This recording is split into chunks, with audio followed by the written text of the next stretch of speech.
Ahoy! My name is Jay Desira, and I'm here today to share with you and with me the landscape going forward as I see it when it comes to my creative practice, process, things that I've struggled with in the past, how I'm relating to them now, and how I'm moving forward. And so, this is essentially a session of me reflecting upon where I've been and tuning into where I am and where I want to go. So, first, I'd like to share where I've been. Part one is about the journey. So, about 10 years ago, I went through a pretty radical transformation in just how I experience life and what being alive and conscious feels like for me. It was quite an absurd, beautiful time of it felt like I had a pretty normal existence up until I was about 19, and then some extreme phenomena began going down in my mind. From Western lens, it looked a lot like depression, bipolar, and schizophrenia, but I was really blessed with the opportunity to basically leave the country and study with other cultures who have different relationships to a lot of these phenomena of hearing voices and talking to things that aren't here, for lack of a better term. And I learned a lot that these things are gifts. And I would say, like, my family has a long history of this kind of activity, and there's a lot of people medicated for it in my family. But when it began happening to me, and it didn't happen until I was about 19, but when it did begin, I had a lot of curiosity around it. There's fear too, but there's a lot of curiosity that compelled me to move in a different direction and like talk to it and ask what is this and what am I experiencing? And it basically opened up this great creative universe. And since then I've been essentially recognizing that for me, creativity and the practice of expression has really been and the different mediums and modalities that I've worked with have been the fundamental tools that I've utilized to learn how to harness this kind of sensitivity. And I studied with people that demonstrated to me that this kind of sensitivity and awareness is really a gift that we can cultivate. It's taken me a long time to cultivate and to feel like I can operate in this world while also being in the others. But I've come a long way over the past 10 years. I've definitely learned a lot. I still get challenged with it at different times, and I know I'm not alone in that. So a lot of my interest in creating is also to develop a conversation with the outside world that basically shares and expresses that there is beauty and there are gifts in tuning into our depth, tuning into our sensitivity, tuning into our nature. And I want to encourage other people to find themselves within it and guide others to the reins as I have been learning myself, and I continue to learn. I continue to be a student of this. But I know that I've made a whole lot of progress, and I've learned a lot of things that have just saved my fucking life. And I want to share that, and I feel like music and creativity is a medium with which to do so. So that's a core reason to like why I'm doing this. I also fucking love it. It's the thing that I love to do every day. So I've had a kind of a unique relationship to music. I got my first guitar when I was in first grade and played kind of quietly in my room for a long time. Then when I started opening up while I was 19, I started working with a whole lot of different mediums, primarily visual arts and dancing. And I ended up coming back to music, and really basically after a long journey, I found this universe inside of me, and I call it Azira. And Azira to me is a divine intelligence. It is my channel to God, my channel to this universal source, this life force that from which we all come from. It is like my mapping of spirituality. It is my synthesis of other spiritual paths, as well as like the way that I make sense of this world and learn how to navigate through it. It is the documentation of the tools and techniques and the things that I find that actually work for me.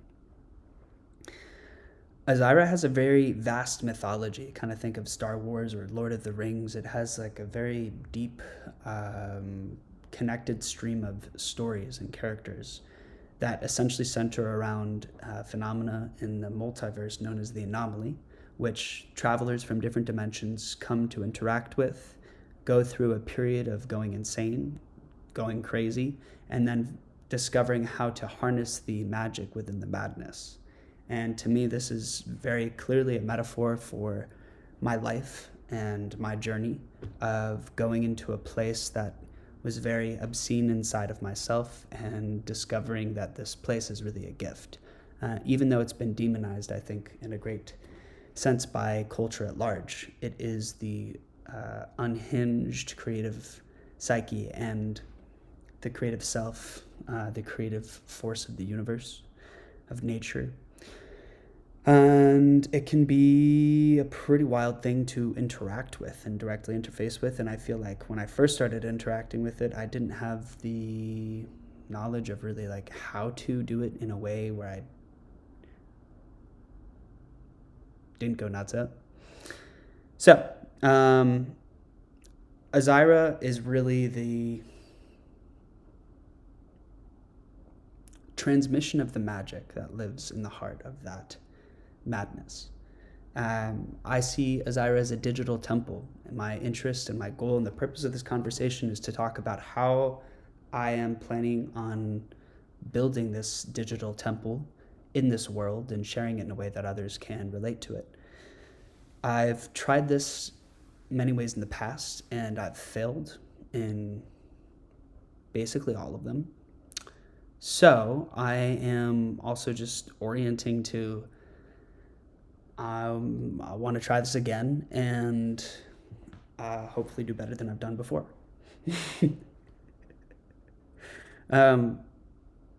So that's a little bit about that. So let me just talk about, so I basically discovered this mythology. The mythology is essentially like a radio station that I've lived in for the past 10 years, which is almost like whatever happens to me here in this world, it's kind of like I've tapped into this radio station where I'm hearing about characters that are also having parallel experiences in other realities and other dimensions that play by different rules and laws of physics. And in the mythology of Azira, it's all centered around connecting the parallel lives, and basically in all of these different parallel lives, the main character, myself being one of them, discover that there are other parallel lifetimes that we can establish a relationship to and basically begin to move as one sentient body, where each individual parallel life is like a cell of a coherent and cohesive being, an organism, in the connected awareness of all our parallel lives moving together, not as individual like fingers, but as a single hand. That connected awareness is Azira. So here in this timeline, my avatar, Jade, is this human. And I am like, I think of it as a multi-dimensional band. Like all of us have different instruments to hold down and play. We each have a different and unique, related, connected, but unique mission within each of the worlds that we inhabit. My mission here is to erect the pillar of Azira, this digital temple, and do so primarily through music. This essentially looks like learning how to create, release, and share music in a way that connects with other people in this world. Very specifically, I want to build a digital audience. I want to build a following. I want this following to sustain me. I want this work to support other people. I want it to reach as many people possible. And so I want to establish myself within a daily, weekly, monthly, yearly practice of creating quality work and promoting it in an intelligent form. This has been really hard for me to do through the years for various reasons that I'll go into a bit more. But I guess one thing that I would just like to place on the table is sharing that I feel really uncomfortable doing this. I also feel very immensely called to do this. It's interesting, but I continue to find that in the cave you fear holds the treasure you seek, and the places that hold the most tension and unease for me are really the edges that I need to lean into. And I feel like my insecurities are activated, my fear of failure is activated immensely in this place of like, I don't want to let myself down again. I don't want to put stuff out into the world that nobody gives a shit about or people think is bad. And there's only one way to learn how to make good shit, and it's to make a lot of bad shit. So I ultimately, the only way I can really let myself down is if I don't do the thing that I'm here to do, or don't try or give up before it's time. So this conversation is really comes from this recognition that creative design has been something that's really strengthened me as a human being, basically establishing the parameters of a creative container, a challenge, a ritual that I can do on a daily basis in a process that I can participate in, which has a duration, meaning like I have a deadline. It has a ritual process that I undergo every day, and it has a predetermined output. This ritual process is designed in such a way that it produces a tangible thing, and that tangible thing is shared. So this video is primarily to kind of give myself the fundamental architecture. I'll probably make a different video where I say this is exactly the challenge that I'm doing, but I want to lay out the fundamental infrastructure in this video for it. So I gave a little background as to where I've been, what the journey's been like, and so I want to talk a little bit about the last times that I've tried to release music into the world. The first one was a few years ago. It was the Watering the Desert EP, and I made it when I was living in the desert. Surprise, surprise. The philosophy that I had at the time was like, okay, I'm going to put out all of this music, and then I'm just going to basically be on social media. And people, if I'm consistent, people will see me and they'll come see my music. Basically what I ended up doing was I released the music. I made like a music video or a few different videos for the music, and then I like hopped on and just kind of freestyled and played around and did kind of whatever the fuck on video. And it wasn't good content. It wasn't really even promotional content because like maybe I was playing around musically, but it wasn't like good musical content. And it wasn't even consistent. I don't think I really had the capacity to be consistent in that way back then. I do feel like I've got the capacity to be consistent now. I got depressed for a long time, not long after that, and lost my relationship to music for a while. And then it came back, and I reestablished connection to my vision, my plan. I began making music, producing every day, and with the core intention of like, I want to arrive to music production even on the days that I'm not feeling good. Regardless of how I feel emotionally, I want to be in the space of creation. And that was a big upgrade for me, is just to like be able to show up to something that I care about beyond how I emotionally feel, because a part of my journey has been emotional volatility. And I was successful in that aspect to the equation. I also made the best music that I've ever made. Particularly 4 songs came out of that.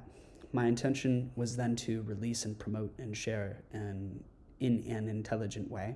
And I basically finished the music, came to Atlanta, moved, changed a lot of things in my life. And then when it came to release time, I basically made one video for each song. if that. Maybe 2 for some, none for some. None for one. And after that, I got depressed again. And I was taken out for many, many months. It's hard for me to understand why I get depressed. I call it crashing the ship. And basically, I lose sense of myself. And I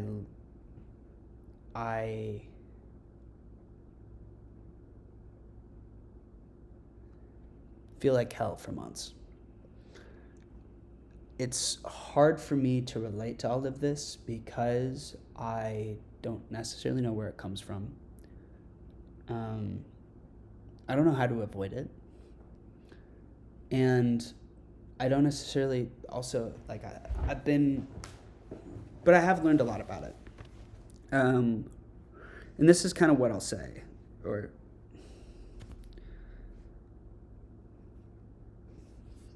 I'm going to come back to this in just a moment. I want to just share that what happened after that second depression was that I lost my relationship to music again. And at a certain point, the desire to just develop a relationship to music. I think a big part of what I lost at that past chapter was the sense that, like, I could do this for a living, and that, like, I could put these visions into reality. And without that sense of belief that I could do that, my desire, like, it was like kind of like, why would I be making music at all? And so I stopped. And I lost myself when I stopped. I just, like, went dead behind the eyes for a minute. And then after a while, I found this, I started connecting to myself again and starting to feeling the current of my life force running through me once again. And I just felt the desire to make music once more and develop a relationship to it, even though it was, like, hurt, like, whatever part of me is the musical part of me, it felt very injured. I felt very injured. But I just decided to, like, even if it's just for a few minutes a day, I just wanted to talk to it. And so I started connecting with, it actually started through this book called Effortless Mastery, and which is all about an approach to music which focuses upon recognizing mastery as a state of being rather than something that we achieve or express. It's like being a state of being which is most conducive to flow. And the book talks about methods with which to tap into this state of being, which is mastery, and then go about participating in your activity. Primarily, it spoke about it through the context of music, tapping into the state of mastery, this beautiful, divine, connected presence, and that is not in self-doubt. It is a presence that does not need a certain kind of output to feel good about oneself. So he really helped me. That book really helped me release my sense of codependence from my product, meaning in practicing the methods and the framework that book expresses, I felt like I no longer was codependent upon my good performance to feel good about myself. I could feel good about myself and then participate in the activity. I recognized that, like, feeling good about myself was a place, like a room that I could come into at any time that I wanted. And the book encouraged a practice of stepping inside of that room, which was very useful to me. So with that in mind, I started tapping into music. It first started with the drum, and then I started tapping back into guitar, which I've had this long developed relationship over, which also at the time meant that I had a lot of confusion around that space because I had such a deep relationship with it in the years before. I was like, I didn't know how to relate to all of that, so I started with the drum, which was less baggaged, and then I went back to my guitar, and I ended up writing music every day. writing songs and just waking up every day and seeing what wanted to come through me. And I found after a period of a few months, it was like I charted this whole topography of my emotional landscape. All of the states of being that I regularly inhabited were right there in front of me on my computer. And I use Milanote, which is a software where you can arrange images and writing. And I had this like huge mural with all of these lyrics written across it, where like all of the states of being that I regularly or rhythmically inhabited were kind of marked in a musical manner. And I could play all of these different songs or song ideas and really mark the passage between feeling very disconnected from myself and very connected, and all of the spaces between. So it really felt like it gave me this sense of like, oh, I have footholds here. And I felt less stuck in the muck of my shit because it was expressed. And because it was expressed, I could find new ways to express it.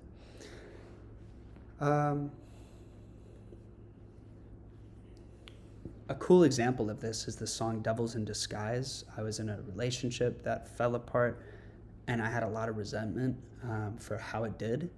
And I had this song called Devils in Disguise that I ended up writing, playing, throwing it away because I was like, I don't want to just linger in this song that I was like talking about how I don't like you and I'm pissed off.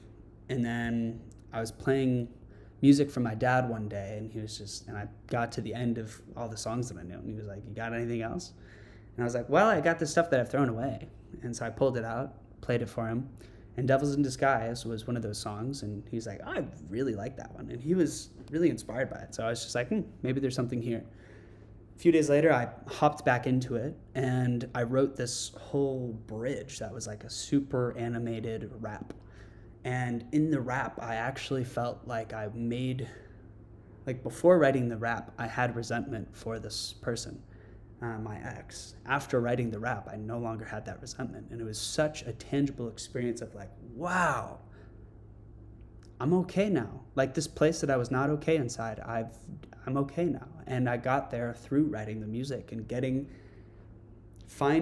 authentically finding a new way to relate to the same situation, which changed how I felt about it. And how I moved forward in life. It was like there was this knot in my emotional psyche that I was able to release by writing about it. And there's actually a lot of experiences like that in that particular body of work, which was all acoustic. Nothing was produced.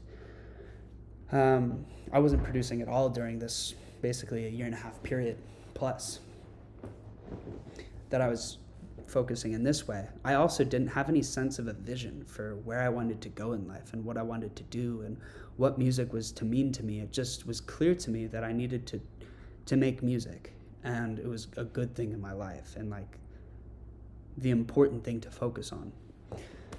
And I got to a point where I was like, okay, I want to start finishing these songs and putting out these songs. And it was like I was doing YouTube live recording, so it was not coming from a place of like I want to promote, market, and distribute my music. It was just like I want to finish creative things and put them out in the world. So I wrote 12 songs. I released 6 of them. I went to the Amazon, which was like a long time goal. I wrote in the jungle for like 5 months. And then I went into did a whole bunch of busking and got over a bunch of insecurities that I had about live performance and playing with guitar and my voice and stuff like that. I did a full staged performance, and after that, I basically was like, I want to produce again. And I wish I'd recorded the last 6 songs. I still can. But after doing that stage performance, I was like, I want to produce again. So I started producing again. And as I've been producing, now there's just this whole reemergence of like, oh, I actually want to produce high quality professional music and share it with the world. And like the same vision that I've been oriented to for years now comes back, and I'm like, it's the same mountain, man. It's the same mission that I've always had. For periods of time, I wasn't able to see it, but it's just the experience of like coming back to myself. And it's interesting, to say the least, to come back to myself after all of this time, to a place that I feel like I've been before, but I'm also different. I've been through a lot, and I've learned a lot, and there's still some of the same things that I haven't learned. And so this conversation is coming from a place of recognizing what I want to do and relating to that. And I would say in my off season, I did an EP with a friend of mine. I would say, like, I wasn't really producing music, but I went and I did multiple trips with a friend of mine to produce this album or EP. And it's cool stuff. It's fucking dope shit. And it comes right from Azyra, meaning the mythology. It's like if the mythology were created as a movie, this would highlight the different, these songs would be in the movie, and they essentially narrate these different aspects of the story. So it's a cool concept album in that sense. I like the music. I want to share it. So as I'm producing music again, I'm getting back into the water, loving the water, fucking adoring being back in production. Like, man, I can't believe I was out of it for so long.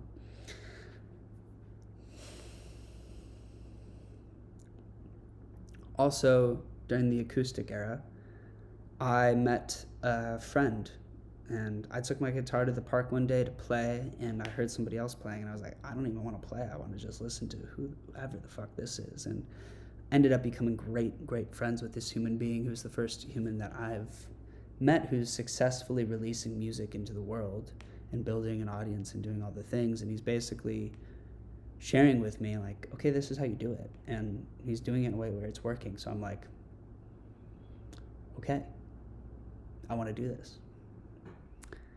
So that's the reemergence of my relationship to my mission, the mountain that I want to climb, and the reapproach to this place that I feel like I've filled many times before. And I say, there's been a few times that I've tried this from a musical perspective. I've tried this from other creative approaches and other mediums in different ways for a long period of time. So,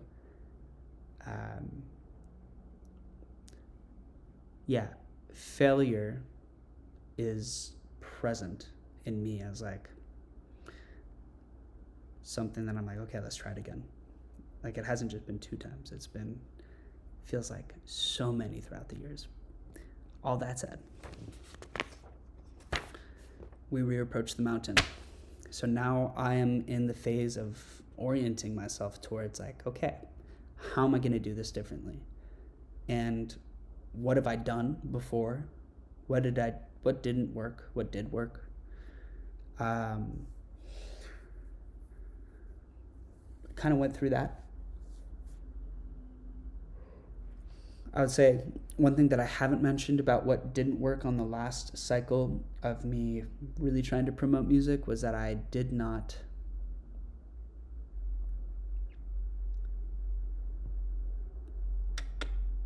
think I stopped creating music while I was promoting it or trying to promote it. It's like I gave that video space the musical spot, and I don't think that served me. What I find is that music feeds a really important part of my soul, and it's important for me to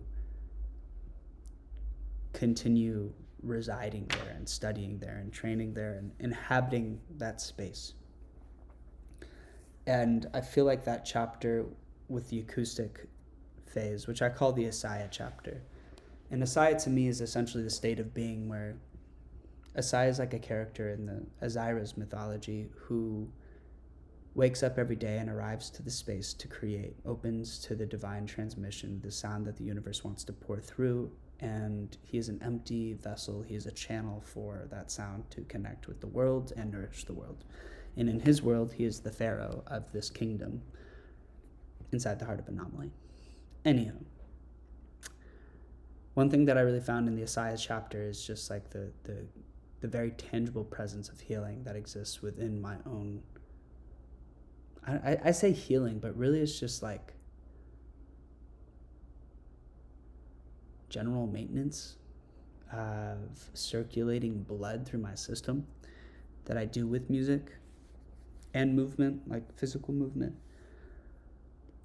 So I feel it's really important that I continue to continue to create music as I promote it.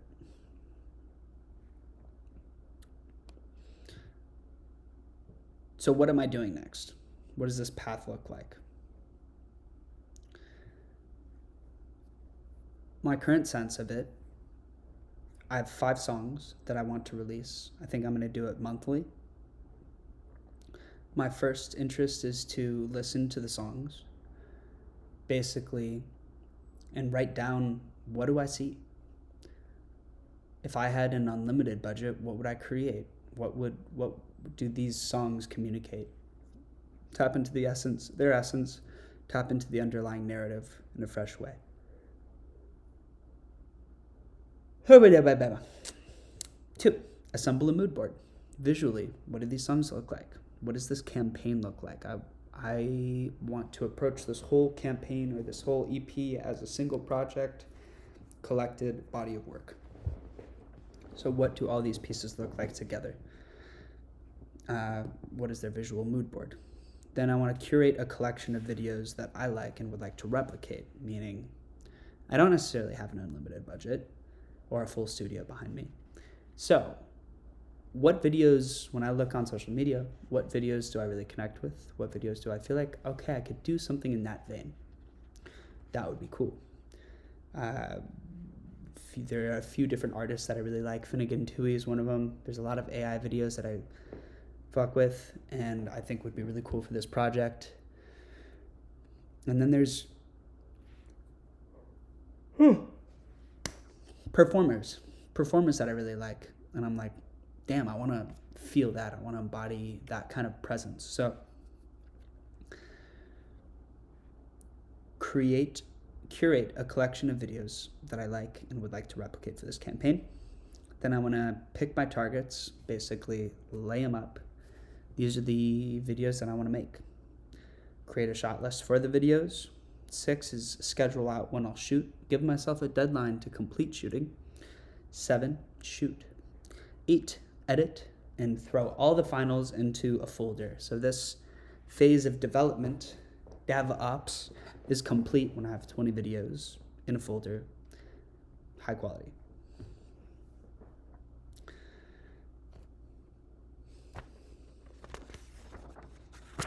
That's a lot of videos. I don't know. Maybe I'll even go for 2. My interest with the creative design is just be like, set a deadline, what is feasibly achievable, and do that. Okay. Now, one way I might be able to do this is like, I could do 4 of the same type of video, which is like performance in nature, performance in ruins, live, content buckets being like live performance, content bucket of slow-mo, I don't know, stuff like that. So basically create these content buckets, and then I think I'll be able to batch shoot many of them with this kind of mentality. I also want to go into color editing. Basically, like, what does the color palette look like? I want to create a cohesive feel between these videos.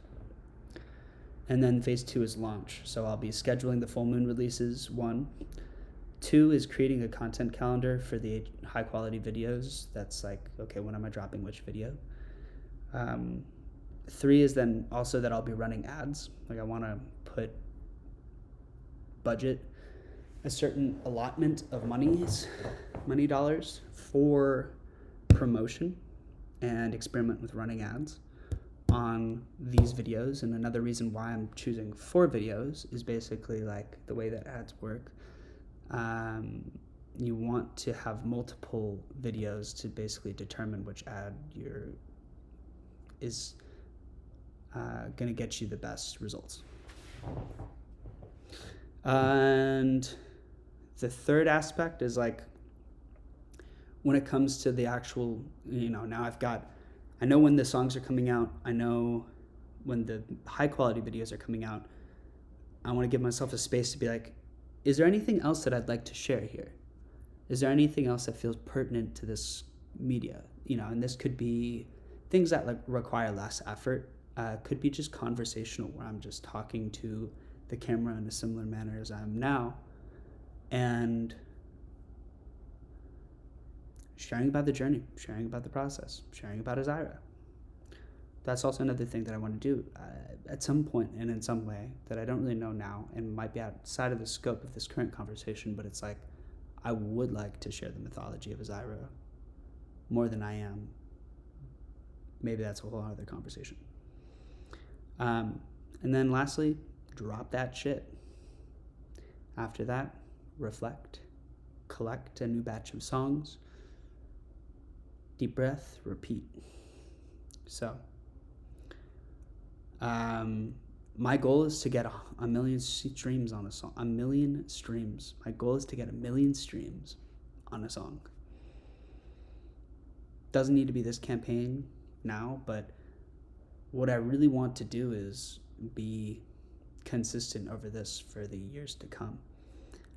And I know that's like signing up for a fucking marathon, and I'm like, I don't even know how to run kind of vibes. So it feels ambitious, it feels intimidating, it feels like, oh gosh, that's a dragon's mouth, gonna bite me, and pretty excited to do this. It's something that I need to do and have needed to do for a long time, so I feel appreciative that I'm here right now, and that my desire to do this has come back after a long time of going elsewhere. That's where I'm at. So, thanks for listening. Love you.